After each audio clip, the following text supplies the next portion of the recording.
It sounds like Jonathan Minga, get ready to learn New Orleans Pelicanese. Yo.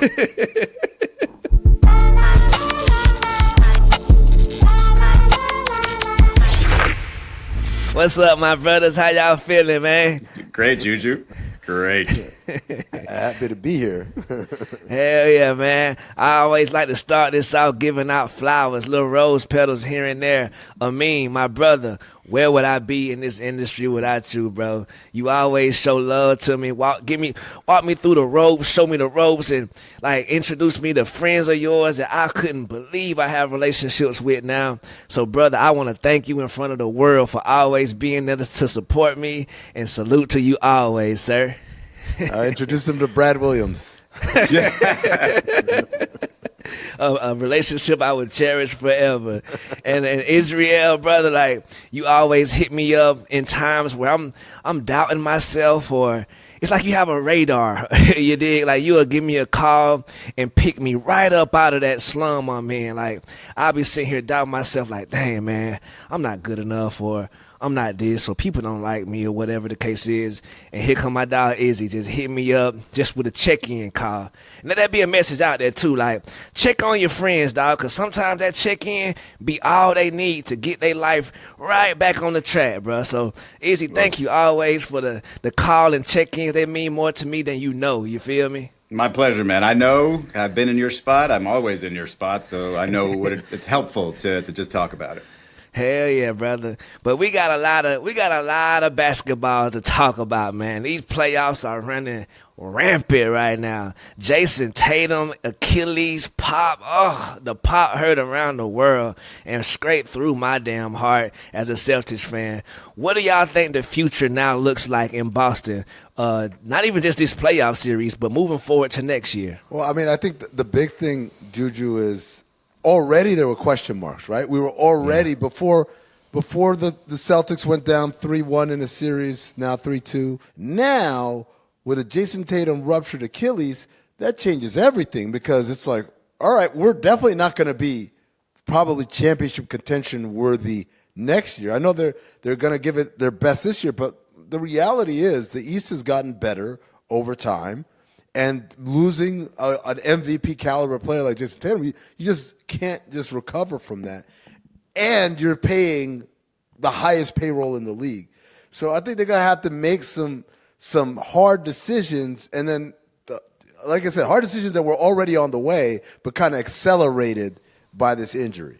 You know what this reminds me of, Juju? It reminds me of the 2019 Warriors, right? They had so many deep runs into the playoffs, and then they just physically were falling apart. KD, Klay Thompson, and they had to take a step back, the Warriors as a whole. Yes, KD left, and, with this team, maybe you move on from Jaylen Brown, maybe you don't, but you can still sort of, it's like a breather. It's a little bit of a reset. Yeah, you do change a couple of pieces here and there, but know that your main guys effectively need like a year to breathe. Like, that's what it is. Need a year to take off the championship pressures, and physically to take off the physical pressures, and then sort of reset, sort of come back refreshed in 26 and see, maybe a couple new pieces, but they know the formula can get them championships the same way the Warriors did. And, they came back and won it in 2022 with different pieces around Steph and Draymond and Klay. Hell yeah, bro. Speaking of pieces, I'd like to give a shout out to one of the biggest pieces in Boston Celtics lore right now, Luke Cornett. My brother, God. You got my heart and soul. You feel me? Brother, you I don't know about soul. I don't know about soul, but he's got heart. Okay, he got my heart. I can't give you the soul yet. But I don't know. I was looking at him like, damn, young Bill Russell out there tonight. Couldn't Google it. But yeah, man, look, the surrounding pieces in Boston right now, they definitely should, in my opinion, be all a little bit worried about their future in Boston, just because of what you're saying. Because, like you say, like the money was not necessarily going to be there next year. Now with Jason Tatum injured, do you guys think they're in any kind of sweepstakes for any kind of, I want to say Giannis, I don't want to say, you know what I mean? Like, who could they get, or what could they do? I think the injury kind of messes things up, though, right? Because now it's like, so it's no one's going to want to trade for the hurt guy. Right. Go there and wait a year, right, for Jason, or you're not going to want to trade for him, like you said. Right. And then the other one is, it's like, so if they trade Jaylen Brown, now it's like, okay, so you just really punting on the year in a way that I don't know if that city is kind of accustomed to having a kind of punt, right? Because let's be honest, without Jason Tatum, I don't think they're a championship team, but they're good enough. I think they're good enough to win, 45 to 50 games, make it to the playoffs and all that. And then who knows, maybe because he's young, he rehabs faster and he can get back in time for a playoff push. So it kind of makes things a little bit uncomfortable in that way. But let me ask you this, Juju.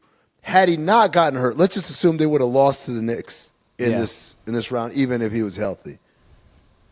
And I'm the owner. I come to you, Juju. You're the GM. You're Brad Stevens. And I say, hey, man, you're going to have to break this up.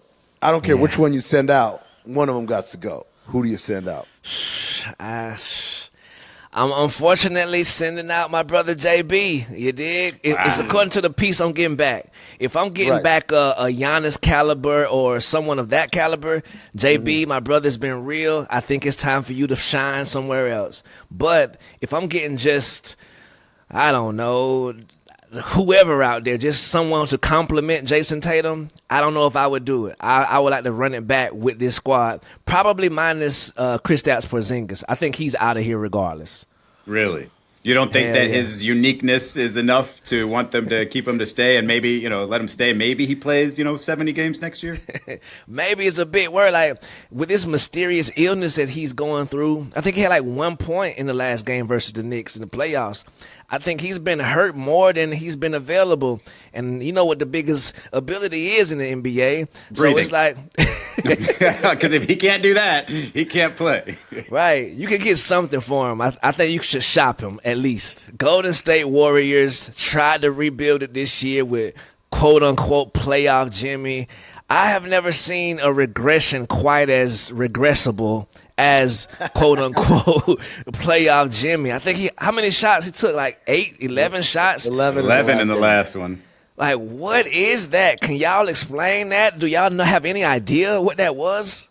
I'm going to let Izzy go first because he's got a hot take on this one. Well, look, we've known this is, look, if he would have done that in a Miami uniform this year, everybody would have said, look, he's not trying. He's clearly trying to get out of here. Okay. And I don't really care if you're telling me he had an illness. He's on the floor. He looks okay. You know what I'm saying? If you're going to tell me his butt was hurting, I'm pretty sure they could shoot you up and you'll be fine. Like, it wasn't just that he wasn't doing, when he was dribbling, he wasn't looking to score half the time. He was just kind of going to the middle of the floor and just looking around and trying to find somebody. And I told people when he got there in San Francisco, there's going to be at least a dozen times where you're going to scratch your head and be like, why didn't you take that shot as you were flying by the rim? You're not even looking at it. If he was Ben Simmons, you would say something's wrong with that dude, right? Right. So the idea that there's nothing, nobody would have said anything to him if he went out there and took 40 shots. Even if he went 10 for 40, it would have been like, damn, he went out shooting his bullets and, we ended up where we ended up. But he was just sitting there like almost as if he was trying to make a point sometimes. I'm running offense, can't do anything without Steph Curry. And like, I don't know if that's how he was thinking. My guess is, he wanted to win, but he just wasn't showing it. And so it's one of those situations where my eyes aren't lying to me. Like, I know when people are really taking like ownership and accountability and trying their hardest to win. It didn't feel like he was taking ownership. Not at all. Juju, my counterpoint is, why aren't we giving any credit to the Timberwolves for having a great game plan, man? But this is what I'm saying. I mean, if he goes 10 for 40, good defense. Right. He tried. Right. You know what I'm saying? Like, I get it was good defense, but Jimmy's seen good defense. Jimmy was the number one option at the Miami Heat. He's seen people, scheming for him defensively in the playoffs, and he still put up 50 against the Bucks. That's true. I think the best defense is not making you miss shots. The best defense is when you don't take the shot to begin with. And that's kind of what the Timberwolves did. But okay, my counter to that is was it great defense that was making him just walk to the free throw line and look around? Was that great defense? Because I didn't see him attack the defense. That was my problem too, bro. Like, like you say, bro, at least try hard. Yeah. Throw up some air balls. Shoot a ball over the basket. I would think you care. But to not shoot at all, I don't know what that is. Are you selling tickets? I don't know. Draymond got fined $50,000 for saying, you know what I mean? Salute the DraftKings. But I think that, bro, I think more importantly, playoff Kuminga was more of a thing than playoff Jimmy. Did Kuminga kind of earn himself money this year for next year? Or It'll be somewhere else? It'll be somewhere. If he earns some money, it ain't gonna be Golden State. That's for sure. And that's crazy to me. Like, what do you guys think the thinking behind benching Kuminga for so long during these playoffs was? Like, well, what it was actually that? is probably the most fair criticism of Steve Kerr, not specifically with Kuminga, but that when he doesn't find players that are not seamlessly, but work into his offense, doesn't know what to do with them. And I don't know if that's true or not. We have to wait and see if Kuminga goes somewhere else and realize that, not a great basketball IQ guy, maybe doesn't really have a whole lot in his bag, that maybe he's just, a piece that in the regular season you can play and in the playoffs you can't trust. We don't know that yet. But I will say that was the most commonly heard critique of Steve Kerr. So when Steph Curry's out there, they want to play a very specific style of basketball. It operates a lot on feel, on reads. And Kuminga's a guy who hasn't played a lot of basketball in his life, even as a 4-year player in the NBA and 1 year in the G League Ignite program. He doesn't have the same kind of feel as lesser talented guys that they've been playing out there. So when Steph Curry's out there, they want you to cut certain ways, they want you to screen, they want you to relocate, they want you to do all these things that he doesn't really do that well. With Steph Curry not out there, then you have a need. Like, I need someone who could just go get me one. And Kuminga's, that's why you see him play well, because that more suits him. Now, I'm with Izzy. It's not like he's Kyrie out there, but it's like in terms of I'm quick, I got a great first step, and I'm explosive. I get head and shoulders beyond my defender and go finish at the rim. I'm an improving jump shooter. I make shots or whatever. But it's a much more suited game for him to play kind of traditional basketball, the way it's played, versus what the Warriors are doing. The other part, and this is not his fault for sure, but once they got Jimmy, you're playing Draymond. They're two non-shooters, really. They have their moments, but for the most part, they're non-shooters. You play Kuminga with them, and that's three of them dudes all at the same time. It gets really, really hard for them to have the spacing that they want. So it's just it's one of those things where, I don't even think they don't think he's a good player. I think it's just kind of to quote my man Randy Jackson from American Idol, it's just not for me, dog, Right.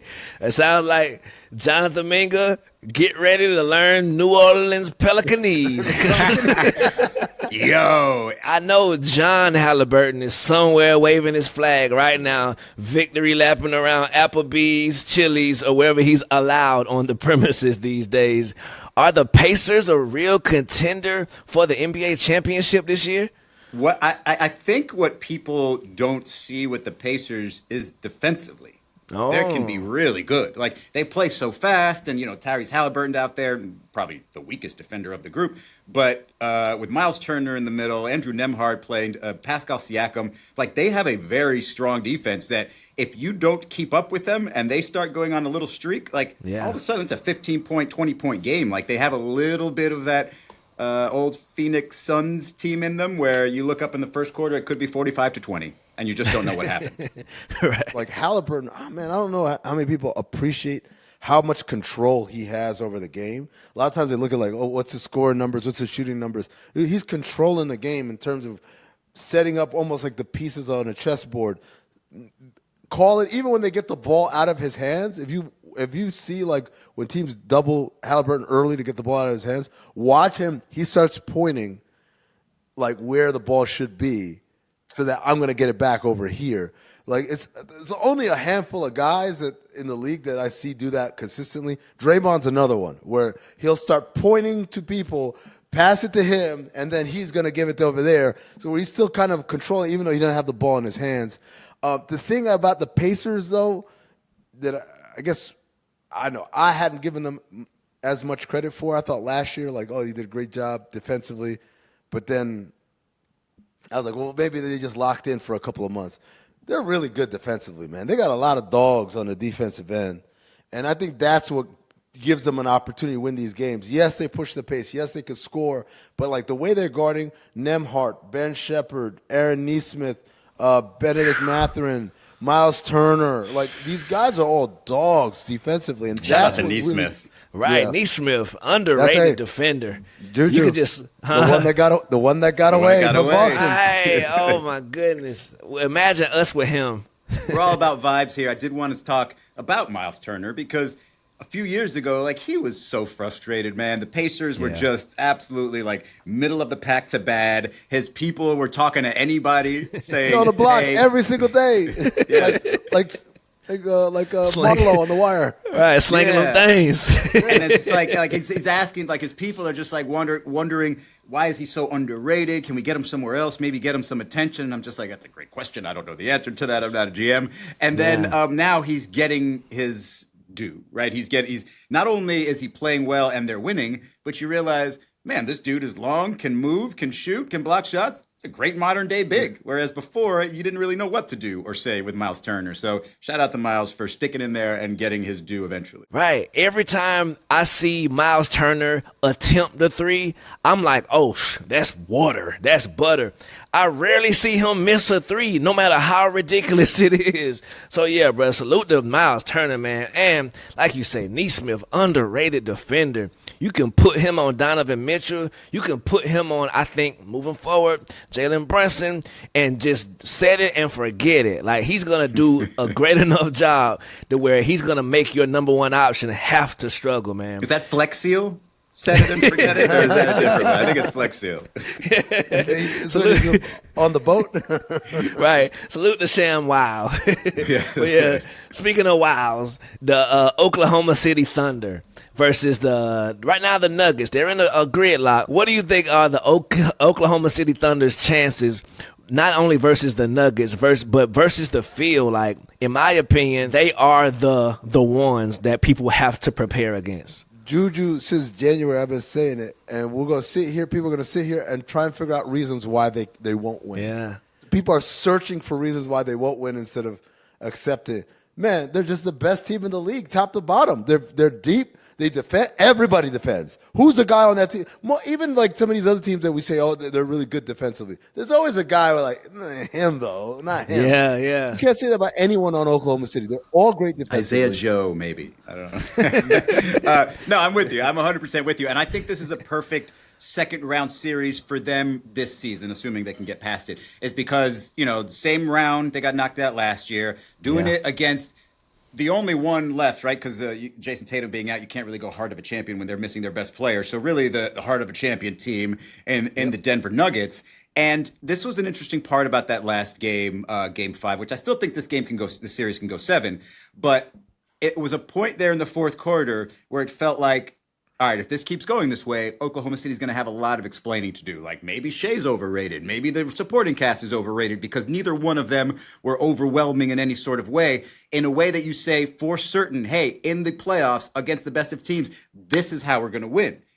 And then they went and did it. Like, the second half of that fourth quarter, it was Shai doing it, and it was, other guys hitting threes with Lou Dort and a couple other guys. But for the most part, they reminded themselves, or told themselves, hey, if we go to what we know works in the playoffs, it still works. It might not work every time, but it's going to work enough for us to win 4 out of 7. And I thought that was so critical, such a huge game for them, for their continued growth in Game 5, that if they win this series, I absolutely have them as a favorite. I think their post-game presses after the game is just such a metaphor for that team. The whole squad pull up. No matter who gets the interview, the whole squad is behind them, putting towel on towel, making fun of the announcer or whatever the case is, dog. Like, they are an actual team. Like, I think that the series before this, I don't know how much Jalen Williams, the other Jalen Williams, J-Dub versus J. Will.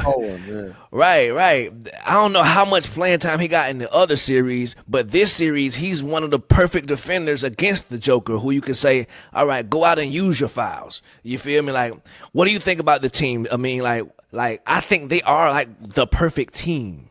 Yeah, and it's like, it's sad. I'm kind of thinking ahead. I'm like, man, I think, obviously I've been saying they're going to win the title this year. But like, there's a part of me that was like, oh, it's gonna be sad when they have to break it up because like at some point, like this, what you see right now, doesn't have a like in the history of pro basketball or pro sports really. It don't last forever. And right now, it's a feel-good story. It's like the irony is this is what you would want people to like kind of think of when they think of the NBA. But because they played Oklahoma, everyone's like, oh, boring, whatever. It's kind of like what happened in San Antonio. Like the Spurs were like, that's what you want the NBA to be about. But just because they were San Antonio, I was like, that's boring. I wonder if the Oklahoma City Thunder were the Dallas Thunder.